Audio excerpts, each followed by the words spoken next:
अरे, मेरा कोलेस्ट्रॉल तो ज्यादा है, बट मेरा वेट तो ज्यादा नहीं है। मैं तो इतनी एक्सरसाइज करती हूँ, फिर भी कोलेस्ट्रॉल ज्यादा कैसे हो गया?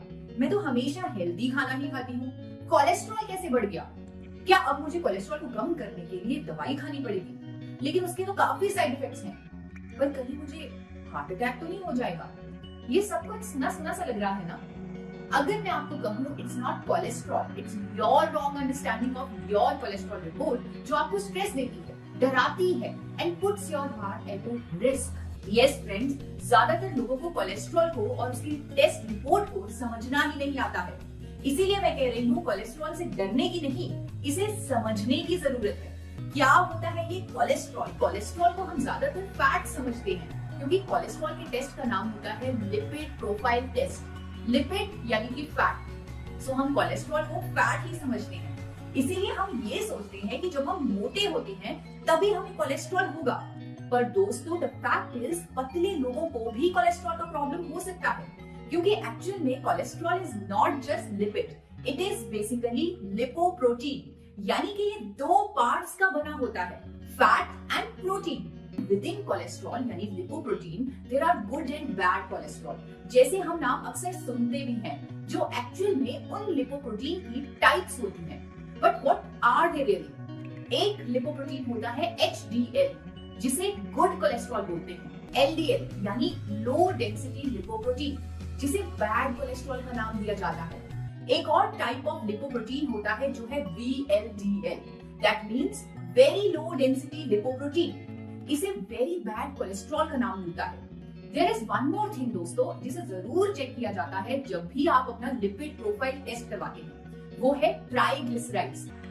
High levels of these triglycerides can put us in risk of so many diseases, so इसका आइडियल लेवल होना बहुत जरूरी है। देखिए दोस्तों, सही समय पर अपना लिपिड प्रोफाइल जानना बहुत जरूरी है, ताकि हम टाइमली करेक्टिव एक्शन ले सकें। लिपिड प्रोफाइल टेस्ट के लिए आपको कम से कम 8 घंटे का फास्ट करना पड़ेगा।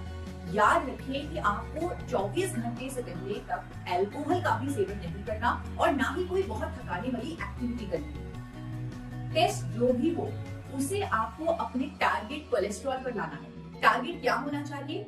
HDL कोलेस्ट्रॉल 50 से ऊपर हो, LDL अप टू 100 रहे, ट्राइग्लिसराइड 150 या उससे नीचे, VLDL कोलेस्ट्रॉल 35 या उससे नीचे। यही आपका टारगेट होना चाहिए।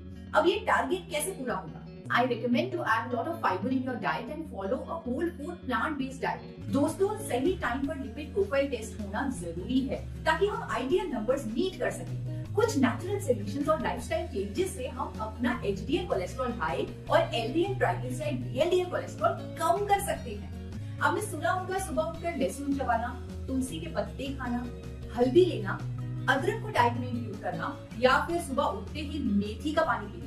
All these are treated as some of the herbal remedies to manage cholesterol levels. But हाँ, ये बताना जरूरी है कि इन सब का कोई साइंटिफिक एविडेंस नहीं है that these things help manage cholesterol. But अगर मैं आपको कहूँ कि एक ऐसी नेचुरल रेमेडी है जो साइंटिफिकली प्रूवन है to manage your cholesterol levels, then आप क्या करेंगे? Yes friends, there is one scientifically proven, registered and approved solution provided by Mother Nature जो हमारा टारगेट कोलेस्ट्रॉल नंबर मीट करेगा, and that natural solution is gamma oryzanol. दोस्तों, after extensive research मैंने जाना कि गामा ओरिजिनॉल में इतनी health beneficial properties हैं जो हमें एक डिजीज फ्री लाइफ की ओर लेके जा सकती हैं। और one of the amazing properties of gamma oryzanol is its ability to lower cholesterol levels. दोस्तों, हजारों साइंटिफिक स्टडीज और क्लिनिकल ट्रायल्स प्रूव करते हैं that gamma oryzanol reduces bad cholesterol यानी LDL एंड VLDL, और यही नहीं, it also increases good cholesterol that is HDL in our body.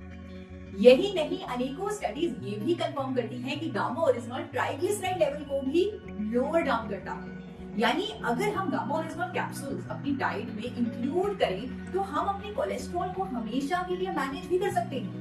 As per various studies, it reduces cholesterol absorption in our body and also increases cholesterol excretion by converting it into bile acid.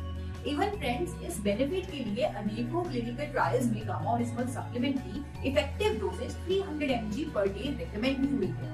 इसीलिए मैं इसे proven nature solution कह रही हूँ to meet our target cholesterol levels. Japan की सरकार ने gamma oryzanol को कोलेस्ट्रॉल कम करने वाली कुदरती दवा का दर्जा दिया हुआ है।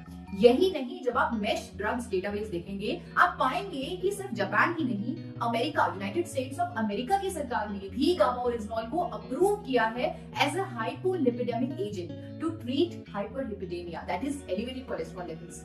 यही नहीं दोस्तों, गामा ओरिजिनॉल सप्लीमेंट्स के अनेकों बेनिफिट्स को देखते हुए भारत सरकार ने भी इसे न्यूट्रास्यूटिकल का दर्जा दिया हुआ है। सो इस न्यूट्रास्यूटिकल को आप जरूर अपनी डाइट में इंक्लूड करके अपने कोलेस्ट्रॉल लेवल्स को हमेशा के लिए खुद कंट्रोल में रख सकते हैं।